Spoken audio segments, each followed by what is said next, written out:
All we wanted to do was create a video series for small business owners that answered their questions about growing a business and running a business. And that's why we created the video series, and we got like 6 experts. We shot 7 episodes. It was great. We totally got it in the can. And then we decided we needed to change the name of the show after we'd already shot all the episodes and said the old name on film.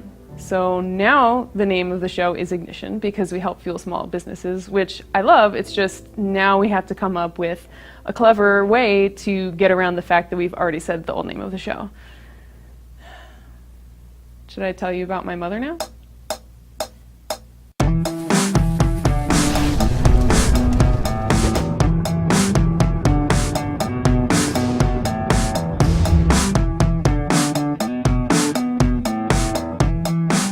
Hi, and welcome to the Lab. My name is Ellis. And my name is Ramon Ray with Infusionsoft. Thanks for watching. We know that small business owners have a lot of challenges. And what we want to do on this Lab is help you fix some of the challenges you have. And one of those challenges that many small businesses have is, how do I get new customers? And I would even say, more importantly, Ellis, how do I keep the customers I have and have them buy more from me? So that's what we really want to do on this. That's right, and that's why we're here every week to answer your small business sales and marketing questions. Awesome. So Ellis, tell us, what is our question of the week? Our question of the week is from Alex. I've been in business as a marketing consultant for 4 years, and the business is doing really well, but I want it to grow and become something great that can continue to provide for my family and my employees.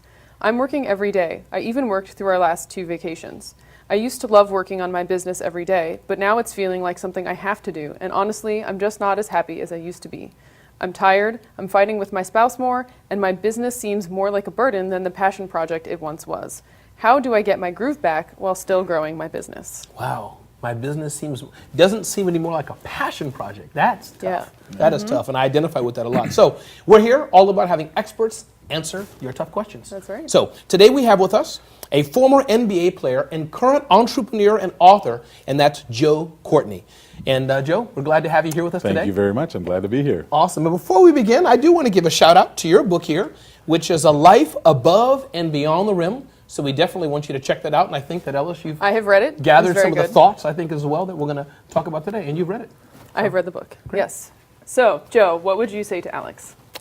Well, it's a complicated situation, obviously. There's no perfect answer, but if I had to answer that, I'll start off by stating kind of what I went through. So there was a period and point in time in my business when I retired from professional sports, and I start scaling my business. And during that process is the most intense time, because literally you don't know what time of day it is, you don't know what day of week it is. It's craziness, and no matter what happens, as much as you try to avoid the spillover effect happening with your family, it just happens. It's part of the scenario. So trying to say it's not going to happen, I think is a mistake. So I would rather address how do you deal with it. So, you know, the good and the bad. The good of it is I was able to scale my businesses from 10% of my last year's income to over 40 million in 4.5 years. Wow. So that's the good of it, right? It was awesome. It was amazing. But the bad of it is not only did it wear on me, it wore on my family. Mm-hmm. What I realized in the process, and there's some of this one in my book, is you have to redefine balance and what that really means. And that can't be done alone. You have to do that as a communication between your family. And you also have to enlighten them and acknowledge what you're getting ready to go through, what your desired outcome is, okay? And I use the word desired outcome because specifically desired outcome addresses where you're trying to go. If you say goal, there puts a time on it, which is good to have as a milestone, but the problem is when that time comes and it's not achieved, then your family says, how much longer? How much longer? Mm. So when it's a desired outcome and the group agrees on the desired outcome, now you've got a full figured plan there. You've got something that you can achieve. And chances are, when you focus on the desired outcome, you're going to actually reach it a lot more efficiently and a lot faster. When you put milestones and times on it, it's good. But if you say goal, then everything will be adjusted to that goal as opposed to the desired outcomes. So that's the first thing is communication. Redefine what it is that you're trying to do, replace the word goal with the desired outcome. And the last thing is when you have the ups and the downs, communicate to a certain level with your family, but I would actually draw a line at bringing business home. Okay. That's what actually wears the most on people, because it's those hours in a day. So you've got to dedicate to your business, absolutely, to make it. But then you also have to dedicate time to your family as that balance, because you can get almost to that finish line. Okay, and as I speak about in my book, and the thief will rob you from everything on both sides of the fence. So once you've communicated, you at least address it. But then now you've given that time to your family to create that balance.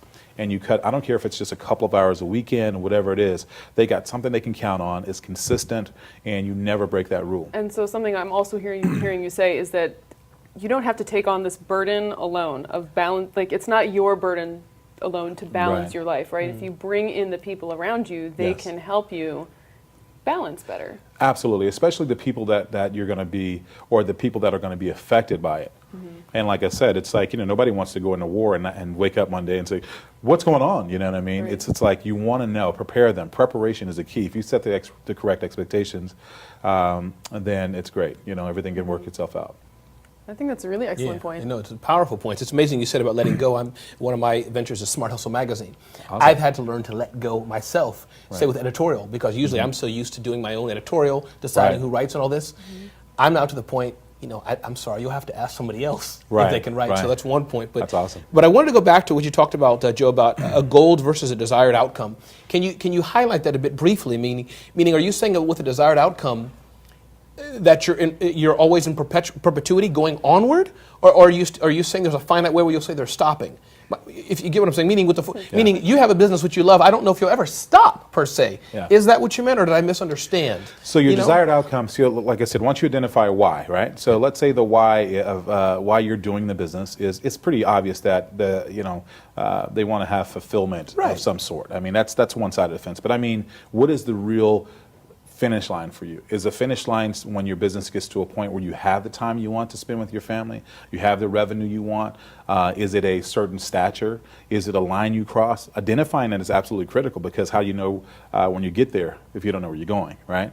But the desired outcome allows you to be able to use your talent, skills, and real ability to scale your company. When you say, I'm going to, here's my goal, right? My goal is to lose 20 pounds, right? Now, if you go to a gym and you say, okay, I want to lose 20 pounds, you can hire, and so they can do two things. They can help you lose 20 pounds, or they can help you lose 20 pounds in the time that they desire. Got you. Okay? So if it doesn't really take 8 months to lose 20 pounds, if you can do it in 40 days, then what's the difference, right? The difference is, what's your desired outcome, right? And if you're truly reaching for that desired outcome, you can actually reach those quote-unquote goals a lot faster. And then once you reach that goal, now going back to problems I have, once you reach that goal, then what happens? Because you're not going to stop, of course. You're an entrepreneur, you're in business, you still love what you're doing. How do you then, do you set another goal? Do you know what I mean? How do you continue on? Because you're not going to retire, is the point I'm making. Absolutely. What do you do next? What's your advice in this life so and in chapter above 5, and beyond the rim? Absolutely. And I deal with that tremendously. Like I mentioned before, I got to a point where my wife says, how much is enough? Right. And then I had to hit the reset button and understand why I was really chasing and doing what I was doing. Chapter 5, I talk about that, exposing the thief. And a lot of times the reason... Exposing the thief. Exposing the thief. I like that, and the thief from within. Okay. And so it deals with, it talks about how a lot of the things that drive you aren't really what you say they are. And if you're wanting to operate in utmost integrity, which you should want to do in your business, you should want to do with your family, you should want to do that as a human being, operate in integrity. Integrity is 100%. And so you have to be 100% congruent to what you're doing and being present, right? Well, it's impossible to do that if you don't really know what's controlling you. Awesome. Definitely.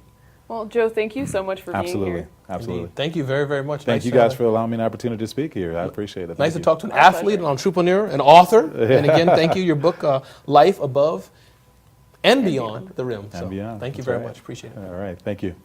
So that's a wrap. My name is Ramon Ray. Thank you for watching this. And if you're an expert or if you're a small business owner and you'd like to be on our show, you can reach us At blog@infusionsoft.com. That is also where you can email us if you have a question.